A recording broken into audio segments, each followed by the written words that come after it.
What I use is a dual throat Weber or Delorto carburetor intake manifold. And weld these two aluminum flanges on. I went to Northern Tool and got this Klutch Welding table.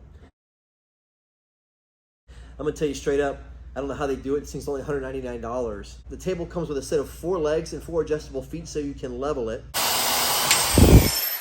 Okay, so here's my Weber Delorto dual throat manifold with the flanges cut off.